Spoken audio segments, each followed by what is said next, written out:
estamos de regreso acá en Este Oeste. Hemos estado conversando hoy, Día Internacional de la Juventud, con tres jóvenes funcionarios de este gobierno que están ocupando estos espacios, pero también están ayudando a generar política pública. Y en este siguiente segmento vamos a hablar justamente acerca de la Política Nacional de la Juventud, que fue presentada hoy domingo ante el público en general. Y es un trabajo que se viene desarrollando desde hace algunos años, que han participado ya casi 3 gobiernos diferentes, 4 o 5 directores nacionales de la juventud que lo ayudan en ese proceso. Pero Alejandra, hablemos un poquito de eso. ¿Cuáles son las características principales que tiene esta Política Nacional de Juventud y a quiénes afecta y cómo va a impactar en el corto o mediano plazo esta política? Sí, Quique, como usted bien lo menciona, esta política de juventud no es una política nueva, es una actualización de la política que se presentó en el gobierno anterior, que era la política 2010-2015. Pero nunca tuvo un plan de acción esa política, ni siquiera tuvo un acuerdo gubernativo que era un marco como referencia de que era una política de Estado. Nosotros, cuando yo asumí la dirección en Conjuve, tenía muy claro que no podíamos hacer borrón y cuenta nueva de lo que se había hecho, porque esta política había sido consensuada, muchas organizaciones de jóvenes habían participado, y era como quitarles todo el trabajo que habían hecho por un montón de años y empezar de nuevo. Y eso es lo que había pasado en 2 gobiernos anteriores, donde por querer iniciar una política nueva, pasaban los 3 primeros años y cuando lo querían implementar estábamos en campaña y ya nadie se interesaba en implementar la política de juventud. Entonces nos pusimos como meta ahorita en agosto presentar esta política con un acuerdo gubernativo, porque acá en Guatemala estamos... hay que institucionalizarlo. Hay que institucionalizarlo. Además de que estamos bien rezagados en el tema de institucionalización del tema de juventud, porque si bien es cierto algunos países tienen leyes y no tienen política, pero si no allá ratificaron la Convención de los Derechos de los Jóvenes y acá en Guatemala no teníamos nada. Entonces sabíamos de que esta política iba a ser este marco legal de los jóvenes, que ahora íbamos a decir quién es un joven adolescente, porque ni siquiera eso teníamos en el país. De hecho hay diferencias entre lo que manejamos acá, lo que se maneja a nivel de Naciones Unidas y lo que se maneja incluso a través de SICA. Tienen diferentes términos para definir un joven. Unos usan de 13 a 30, otros de 15 a 24, otros... hasta 35 tienen en Costa Rica también. Sí, incluso en el SICA tampoco tenemos una unidad de jóvenes, y es por eso que los conjuves de Centroamérica como que trabajan muy aislados de sus otros países, cuando tenemos realidades muy similares. Bueno, en esta política se plantea, nosotros nos planteamos de que el enfoque de la política anterior estaba bien, sin embargo había que mejorarlo, porque el enfoque era muy asistencialista, era muy de victimización a los jóvenes, pero el enfoque que nosotros le queríamos dar era de empoderamiento a los jóvenes, era de poderle crear oportunidades de desarrollo a los jóvenes para que ellos pudieran desarrollarse integralmente y pudieran ser agentes de cambio desde sus comunidades, desde sus departamentos y desde un país. Entonces empezamos con este proceso, fue un proceso rápido en donde formamos un comité de organizaciones de jóvenes que están representados más de 100 organizaciones a nivel nacional, que tenían toda la experiencia en el tema de la política, que nunca la habían logrado concretizar, y pues nos dieron como un compás de espera y nos pusieron unos cuantos meses para poderla sacar con un acuerdo gubernativo, y ahí es donde también miramos el compromiso del señor presidente y de la señora vicepresidente en presentar esta política con un acuerdo gubernativo y no hacer más de lo mismo. Esta política, ¿por qué se actualizó? Habían 2 o 3 temas que no estaban incluidos, que yo consideraba que se necesitaban visibilizar en esta política.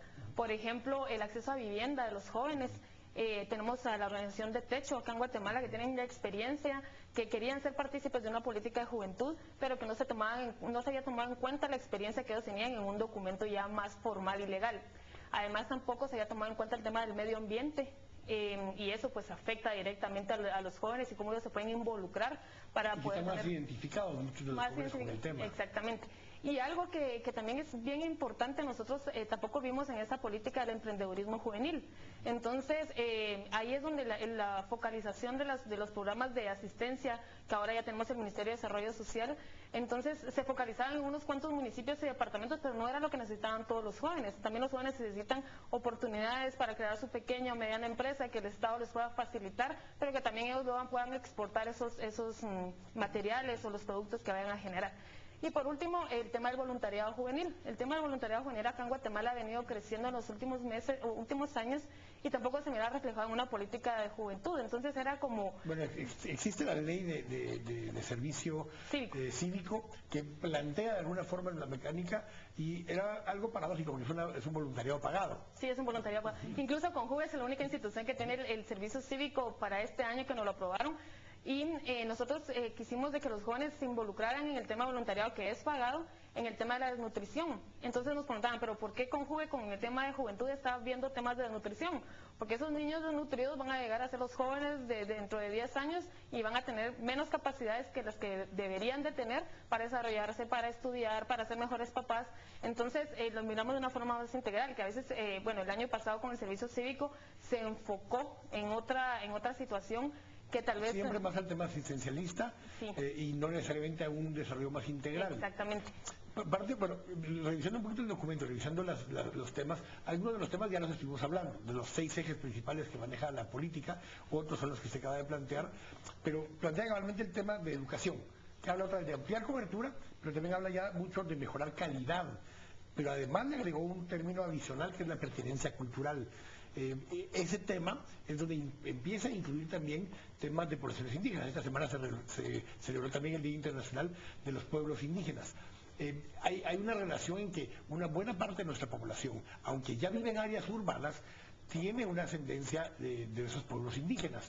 Y el no perder esa relación, esa pertenencia cultural, se vuelve parte importante de esa política también. Sí, cuando nosotros hablamos de que el país es joven, nosotros hablamos de que el 70% de Guatemala son menores de 30 años, pero cuando usted le preguntaba, ¿y de esos 70% quiénes son jóvenes? Entonces nos quedamos, bueno, ¿por quién es un joven en Guatemala? Ahora sabemos con esta política que el 33% de la población de Guatemala está comprendida entre 13 y 29 años, que es la edad que contempla la Política Nacional de Juventud. Y sabemos de que de ese 33%, el 49.5% son jóvenes indígenas. Entonces, el querer hacer una política solo para jóvenes que no son indígenas o que no se identifican con la... Porque también esa es una autodenominación, sí. No viene alguien y le dice usted es indígena o no es indígena, es una autodenominación que la persona en la encuesta nacional de juventud estableció y dijo yo me considero indígena. Exactamente. Muchas veces consideramos, o los mismos jóvenes en esa encuesta evidenciaban de que por no tener un traje típico indígena, no se consideraban indígenas, y automáticamente nosotros éramos que los considerábamos a ellos indígenas y les dábamos un tratamiento especial. Pero no, con esta política en el tema de educación, lo que vimos es de que sí es necesario empoderar a la cultura en los departamentos, en los municipios, que los jóvenes se sientan identificados con esa cultura del país, que al contrario de diferenciarnos, lo que debería hacer es enriquecernos. Mucho se ha criticado de que las clases impartan el idioma español y que los niños o los adolescentes cuando llegan a recibir las clases no entienden, porque el maestro no tiene la capacidad de hablar el idioma que ellos hablan. Exactamente. Entonces ese es un reto que nosotros planteamos en la política. Y está también planteado en la formación inicial del docente. En el tema de la formación inicial del docente está planteado el tema del idioma materno, el de otro idioma nacional, obviamente hablando en ese caso del español, digamos, como alternativa, pero incluso plantea la necesidad de un tercer idioma, un idioma extranjero. Esa es la formación inicial del docente, así lo viene planteando.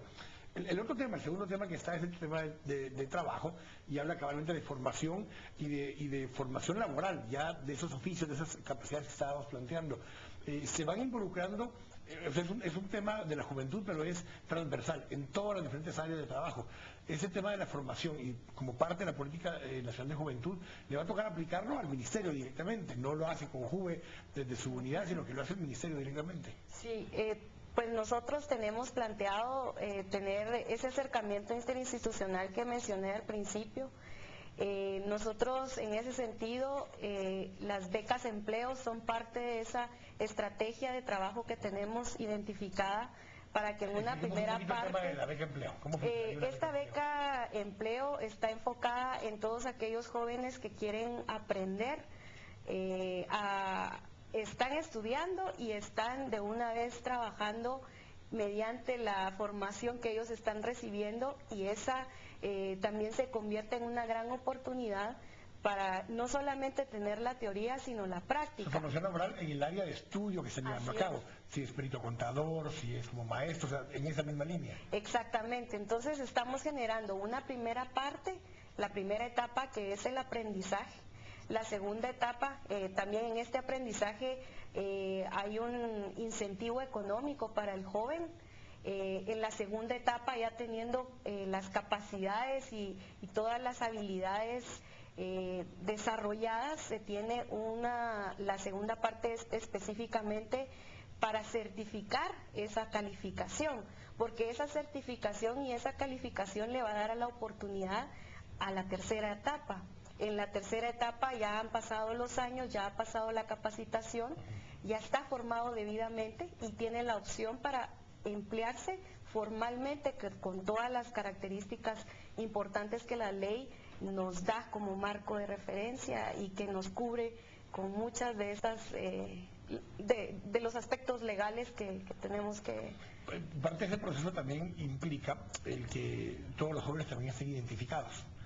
Pues tenemos un dilema con relación al proceso que se está llevando a cabo del traslado de cédulas a DPI para quienes cumplieron 18 años antes de que estuviera implementándose el DPI, pero en principio para el 31 de diciembre de este año deja de tener vigencia la cédula. Y hay aún mucho joven, especialmente, dentro de esa característica que hablamos de hasta 29 o 30 años, que aún no tiene su DPI, que tiene su cédula original y no ha terminado de tramitar el DPI. Una buena parte de los que no tienen DPI todavía son jóvenes. Eso le resta posibilidad de poder ser un sujeto de crédito, de ser una persona que pueda trabajar, de abrir una cuenta en el banco, de cualquier otra actividad. Y te pregunto, porque al final está vinculado al Ministerio de Gobernación el tema del DPI, la facilitación para que los jóvenes que cumplieron 18 años antes de que entrara en vigencia el DPI, todavía tienen cédula. Y trasladarse de la cédula al DPI todavía es uno de los problemas de poder tener un documento de identidad. Sí. Es muy importante porque efectivamente el Ministerio de Gobernación, el ministro de Gobernación forma parte del directorio del RENAP y en esa parte nosotros entendemos que la identidad de las personas es parte de todo un esquema de seguridad, porque hablamos de seguridad alimentaria, porque no solamente es el traslado de la cédula al DPI, hay problemas más estructurales todavía, de registros, de niños que no tienen acceso a tener un registro de identidad, y eso pasa por una serie de vulneraciones de derechos, de muchas tipologías de derechos de la niñez y la adolescencia. Esa parte yo creo que va a ser muy importante, Quique, cuando el CONJUVE ya con un acuerdo gubernativo, con un marco regulatorio, pueda transversalizar estos ejes de la Política Nacional de Juventud. Tiene que llegar a tener una recepción en cada una de las instituciones de gobierno y de los ministerios. Y qué mejor si va todavía más allá, respetando las independencias, las divisiones de poderes, para que también otras instituciones del Estado hagan propios estos elementos fundamentales que están planteados en la política. Tengo que ir al corte, pero al volver vamos a hablar un poco más del tema de prevención, porque lo hablamos superficialmente, siempre hablamos del tema de que hay que hacer prevención, pero vamos a explicar un poco más en detalle qué quiere decir trabajar en prevención, todo este tipo de actividades lúdicas y de aprendizaje y demás que se hacen con jóvenes, cómo funcionan para el tema de prevención.